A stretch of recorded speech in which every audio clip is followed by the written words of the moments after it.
Boa noite, feliz sábado, queridos. Ouvir esse tipo de música conforta muito o coração da gente, principalmente quando a semana foi difícil. Quando a gente tem que dizer adeus e um até logo a uma pessoa que a gente aprecia, ama e gostaria que vivesse um pouco mais perto da gente. Mas em Cristo Jesus, a gente pode estar hoje aqui com um coração confortado e de coração e com muita alegria dizer feliz sábado. O sábado é um dia de bênção, é um dia de restauração, é um dia de cura, é um dia de celebração, porque é o dia do Senhor. E esse dia foi feito para nós, seres humanos. Se a gente entender a beleza, o significado e o propósito que Deus tem para cada um de nós neste dia, sem dúvida alguma, nós seremos as pessoas mais felizes deste mundo. O sábado não fala apenas de criação, porque Deus criou este mundo em 6 dias e tudo que nele há. E nós acreditamos que foram dias literais de 24 horas. O sábado, portanto, é um memorial da criação. Nós reconhecemos Deus como nosso Criador. Nós falamos que o sábado também é um memorial da redenção. Cristo Jesus também descansou no sábado e no domingo reiniciou suas atividades. Podemos dizer que o sábado é um memorial da glorificação, porque de acordo com Isaías 66, versículo 13, de um sábado a outro, lá no céu, toda a carne virá perante o Senhor para o adorar. Assim que o sábado tem um significado todo especial na nossa vida como cristãos. E além do mais, é um sinal entre Deus e o seu povo. Sinta-se feliz, sinta-se honrado e tenha o privilégio de usufruir deste dia como um presente que Deus te dá. Vocês sabem que, como adventistas do 7º dia, trazemos no nosso nome como igreja, não apenas que nós observamos o sábado, mas também que temos a esperança da breve vinda de Jesus a esta terra. Nós cantamos esta esperança, nós compartilhamos esta esperança e aguardamos muito em breve ver Cristo Jesus voltando nas nuvens do céu. Esta esperança, ela deve colocar no seu coração e no meu coração o sentimento de que nós estamos aqui neste mundo por um tempo. Nós somos estrangeiros. Somos peregrinos, vai passar, e muito em breve nós estaremos no nosso verdadeiro lar. Na Bíblia existem certas metáforas, certas ilustrações que nos apresentam esta verdade da experiência do cristão. Não importa se você é um adventista do 7º dia ou pertence a qualquer outra denominação religiosa, se você crê em Deus e faz de Jesus Cristo o seu Salvador pessoal, você precisa se sentir como um peregrino aqui neste mundo. Quando Deus tirou o povo de Israel do Egito e os fez peregrinar pelo deserto em direção à terra de Canaã, simbolizando a pátria, a experiência do povo de Israel ilustra hoje a nossa experiência também. Uma outra experiência bonita que ilustra esta mesma verdade é a de Daniel, com seus 3 amigos. Daniel capítulo 1 diz que no reinado de Jeoaquim, Nabucodonosor veio, sitiou a cidade e levou várias pessoas, inclusive Daniel e os seus 3 amigos, como cativos para a Babilônia. De alguma maneira, nós também estamos aqui neste mundo como cativos. Mas muito em breve a libertação vai chegar. Por isso que eu acredito que a experiência de Daniel, dos seus 3 companheiros, de alguma maneira ilustra muito bem a nossa experiência cristã. E também o nosso preparo para a breve vinda de Jesus Cristo. Vocês sabem por quê? Porque Daniel e os seus 3 companheiros, eles tiveram que viver o que acreditavam em uma terra estranha. E eles tiveram que manter a sua identidade, aquilo que eles criam, fidelidade aos seus princípios, numa pátria que não falava a mesma linguagem que eles. Assim que Daniel e os seus 3 amigos ilustram de alguma maneira a nossa experiência como cristãos aqui também neste mundo. Nós somos peregrinos. Além do mais, na verdade, nós não sabemos que tipo de cristãos nós somos até o momento em que nós vivemos o que acreditamos perto de pessoas que não acreditam naquilo que nós acreditamos. Por exemplo, falar do sábado para uma comunidade onde todos observam o sábado é muito fácil.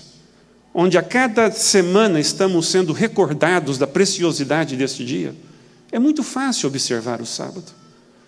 Mas guardar o sábado quando nós trabalhamos com pessoas ou convivemos com pessoas que não guardam o sábado, e muitas delas nos incompreendem por isto, ou nos perseguem por isto, e vocês conhecem histórias de jovens que deixam de fazer um vestibular porque o vestibular cai no sábado, pessoas que não podem ser aprovados no exame final na faculdade porque caiu no sábado, pessoas que, por serem fiéis a Deus, perdem o seu emprego, deixam de receber o ganha-pão, porque são fiéis a Deus na observância do sábado.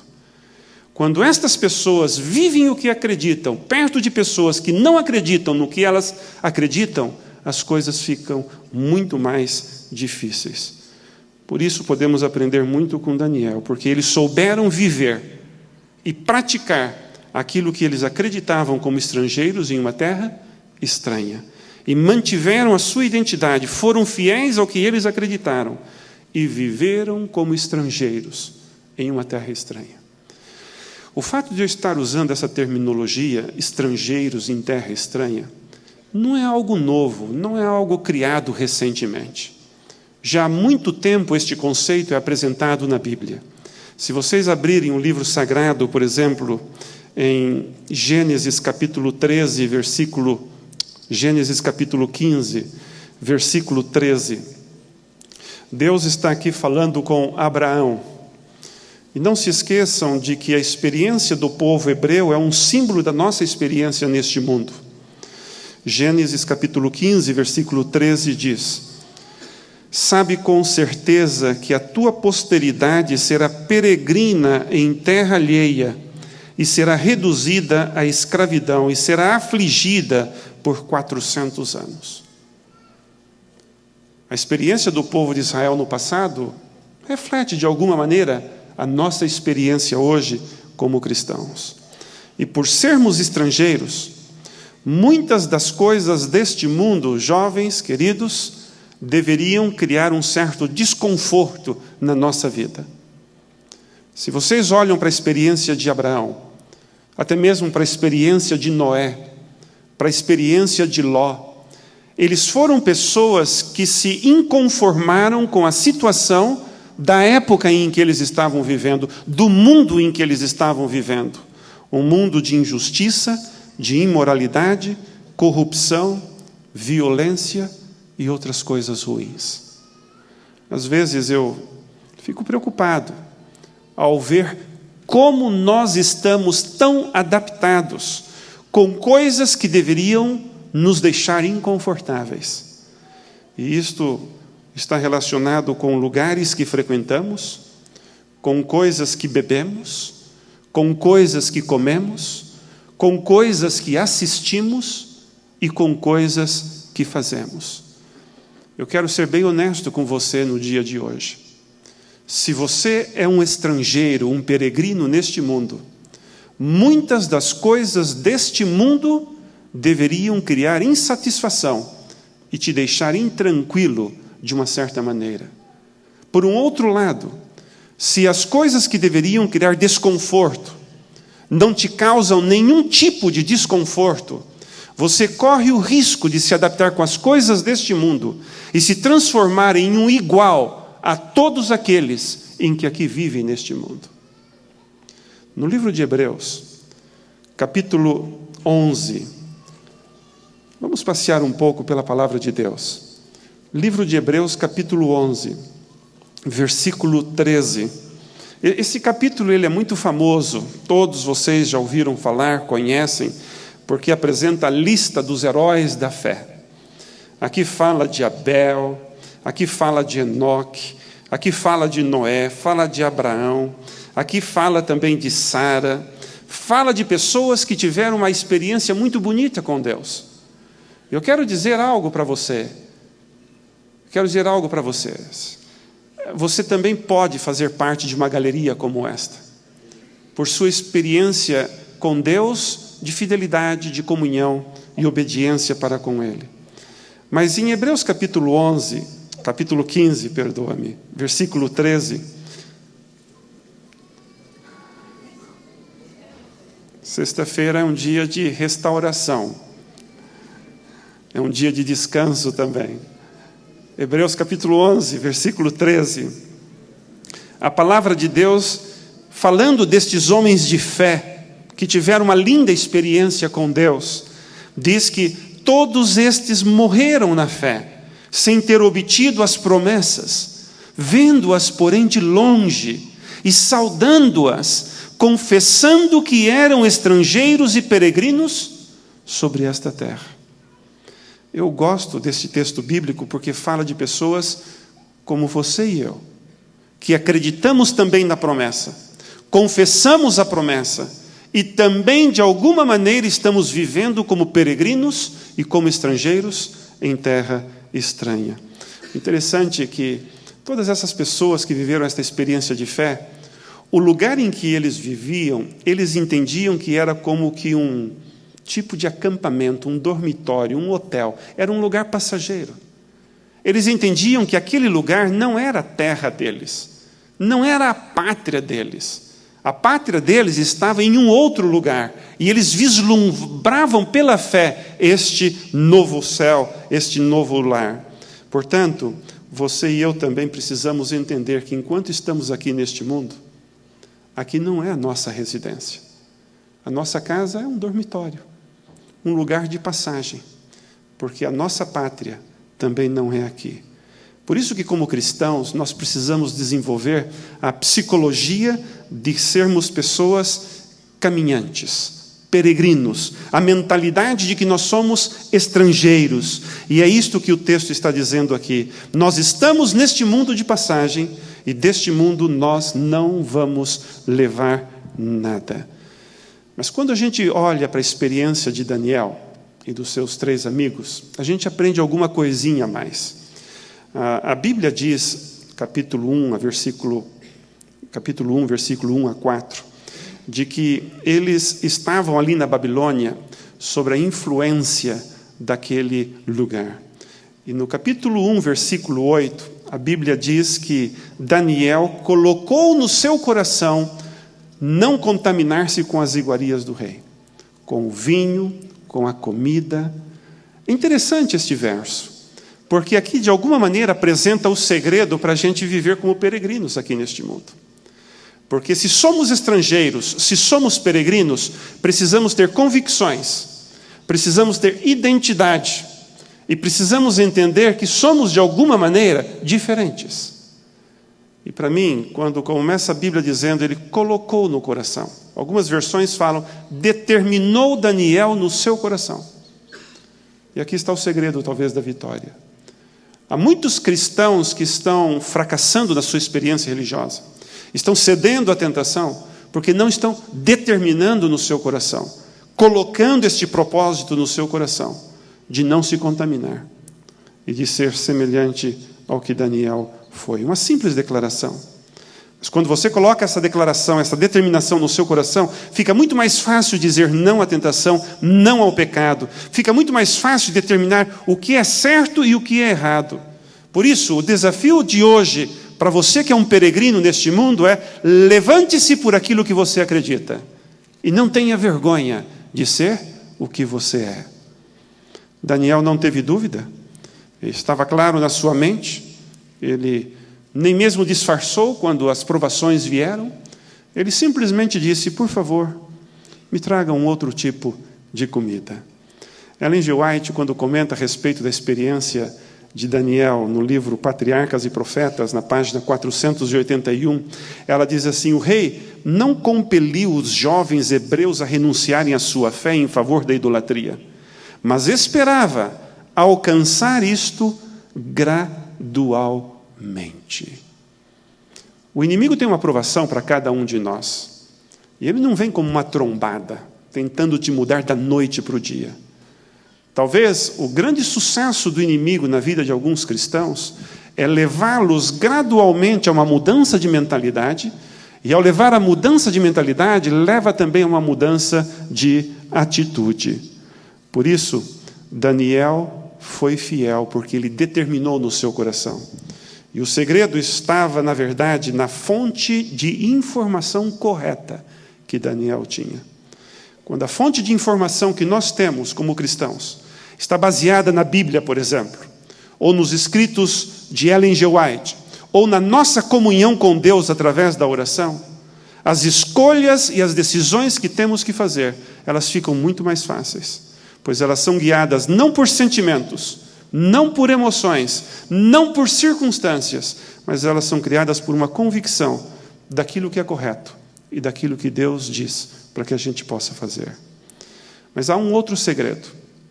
Ellen G. White diz, na página 482 do mesmo livro, que Daniel e os seus companheiros, eles tinham sido educados por seus pais nos hábitos da estrita temperança.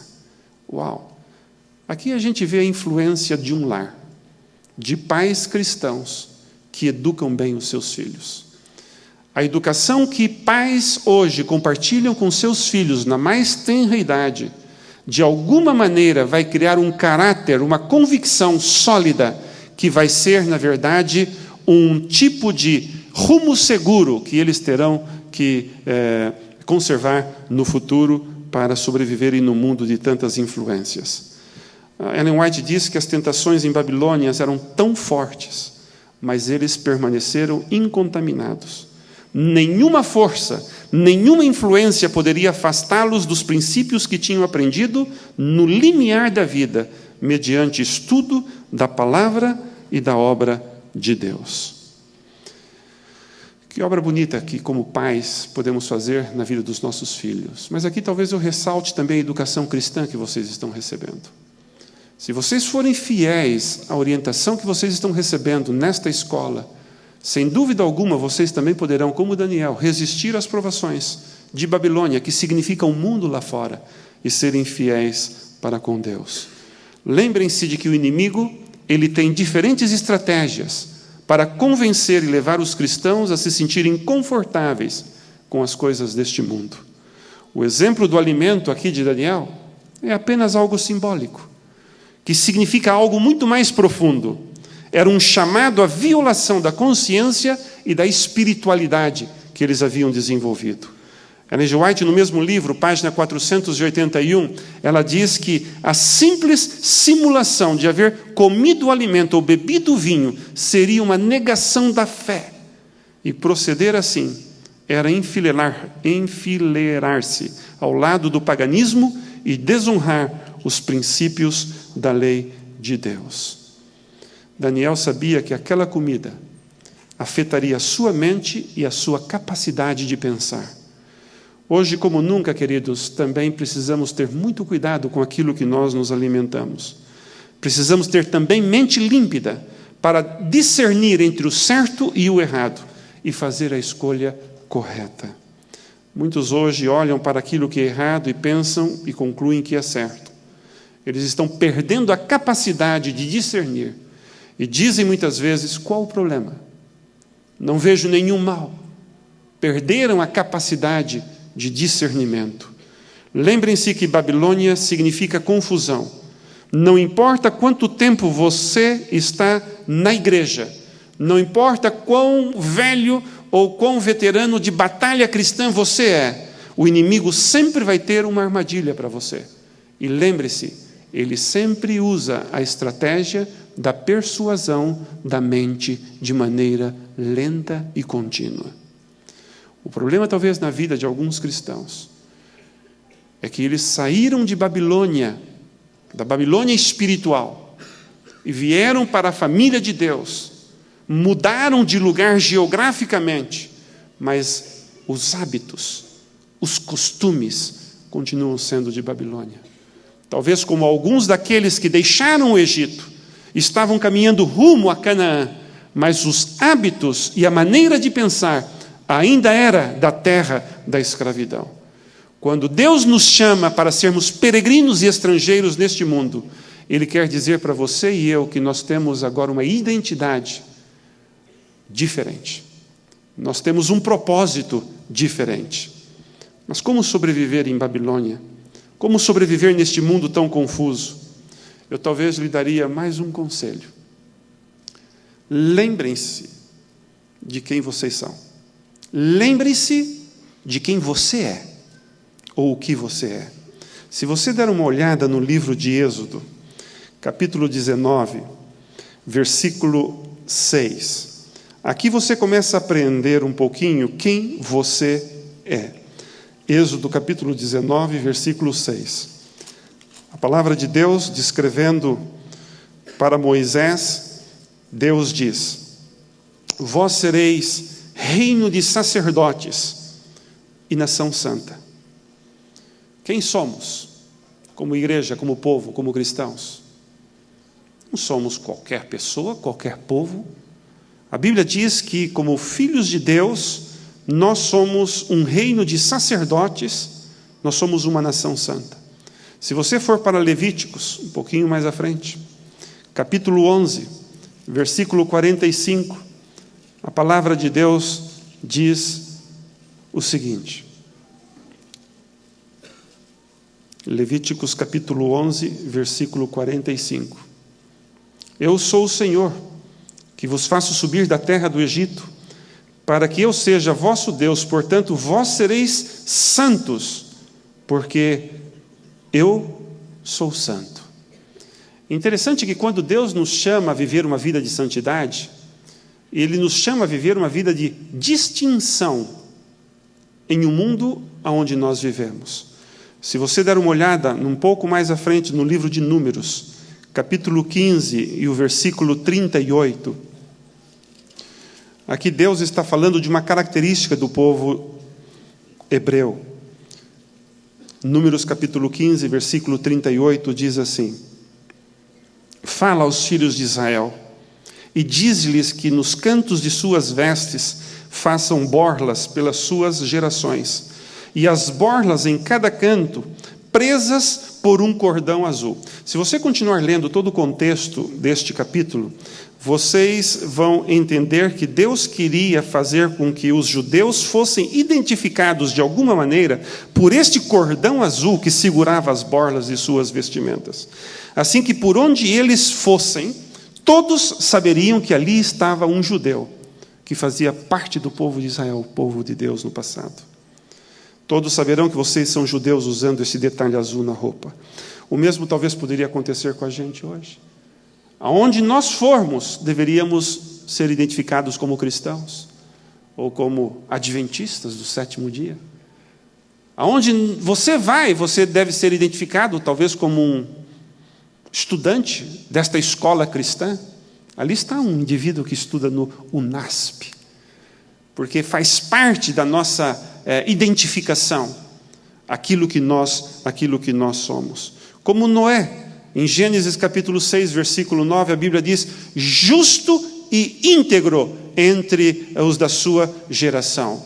Assim é o povo de Deus, um povo distinto, um povo peculiar entre os seus em sua geração. Os judeus não podiam, pela cor azul, fugir de sua identidade. Eles sabiam quem eles eram. Mas há um texto que eu gosto muito. Está no livro de 1 Pedro, capítulo 2 e o versículo 9. 1 Pedro, capítulo 2 e o versículo 9. Eu amo muito esse texto porque Deus aqui expressa a sua consideração e o seu amor pelo seu povo. A Bíblia diz assim, 1 Pedro, capítulo 2, versículo 9. Quem você é, quem eu sou, quem nós somos, Vós, porém, sois raça eleita, sacerdócio real, nação santa, povo de propriedade exclusiva de Deus, a fim de proclamardes as virtudes daquele que vos chamou das trevas para sua maravilhosa luz. Você não é qualquer pessoa. Você não faz parte de qualquer povo. Nós somos muito mais do que brasileiros. Nós somos povo de Deus. Somos nação santa. Somos um povo escolhido. Somos um sacerdócio real. E Ellen G. White, falando a respeito de Daniel e os seus amigos, diz: assim como Deus chamou Daniel para testemunhar por ele em Babilônia, Ele nos chama hoje para sermos testemunhas suas. Tanto nos menores como nos maiores negócios da vida, Ele deseja que revelemos aos homens os princípios do seu reino. Quando nós entendemos quem somos e o porquê aqui estamos, Deus nos dá sentido e propósito para a nossa vida. Mas o último texto que eu gostaria de compartilhar com vocês está em São João, capítulo 17, e o versículo 15. Um outro capítulo muito conhecido, porque aqui apresenta a oração sacerdotal de Jesus. Jesus está orando pelos seus discípulos. Mas nesta oração, ele também inclui todos aqueles que no futuro viriam a crer no seu nome. De alguma maneira, Jesus também está orando por você e por mim, porque nós também fazemos parte desta família espiritual. Nós também somos seus discípulos. Em São João capítulo 17, versículo 15, nesta oração Jesus diz: não peço que os tires do mundo, e sim que os guarde do mal. Interessante que Jesus aqui apresenta a verdade de que nunca foi a sua intenção nos tirar deste mundo, por lo menos até o dia que Ele venha. Porque, embora estejamos aqui neste mundo, nós não deveremos nos isolar. Aonde você e eu vivemos, aonde você e eu estudamos, aonde você e eu moramos, aonde você e eu trabalhamos, é ali que Deus deseja que nós estejamos. Porque Deus deseja que você e eu sejamos seus representantes aonde nós estamos. Deus tem um ministério para você ali. E a oração de Jesus continua no versículo 16. Eles não são do mundo, como também eu não sou. E a oração de Jesus é para que nós sejamos livrados do mal enquanto aqui estamos. Ellen G. White diz que na terra do cativeiro esses homens deveriam levar avante os propósitos de Deus, de dar às nações pagãs as bênçãos que vêm pelo conhecimento de Jeová. Deveriam eles ser seus representantes. Deus queria usar aqueles jovens em Babilônia, e Ele deseja usar você e eu hoje também. A pergunta é simples: você aceita o desafio de Deus para a sua vida hoje?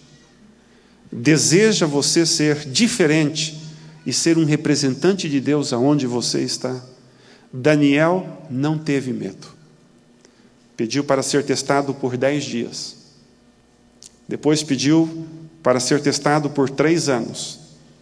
E depois dos 3 anos veio o exame final. E os 4 jovens foram aprovados com nota A, ou nota 10. A bênção veio sobre eles, porque eles não tiveram vergonha de ser diferentes em um mundo diferente. E vocês sabem por que eles foram tão abençoados? Ellen G. White diz de maneira muito simples: porque eles foram fiéis e obedientes aos princípios de Deus. Deus honrou a fidelidade deles. E ela diz: se hoje formos fiéis como eles foram, Deus também vai honrar a nossa obediência e a nossa fidelidade com muitas bênçãos espirituais e materiais. O meu apelo para você hoje é: viva uma vida diferente. Viva uma vida incomum, num mundo onde tudo é comum. Porque um dia o comum vai acabar e o incomum vai ser comum por toda a eternidade. Eu quero que o grupo musical cante outra vez aquela música que diz: com os pés na terra e os olhos no céu, para concluirmos esta devoção, porque esta música de alguma maneira exemplifica a nossa experiência cristã aqui neste mundo. Você pode ser um vencedor, você é um representante de Deus, e Deus quer te abençoar aonde você estiver. Que Deus te abençoe e que você tenha um sábado muito feliz.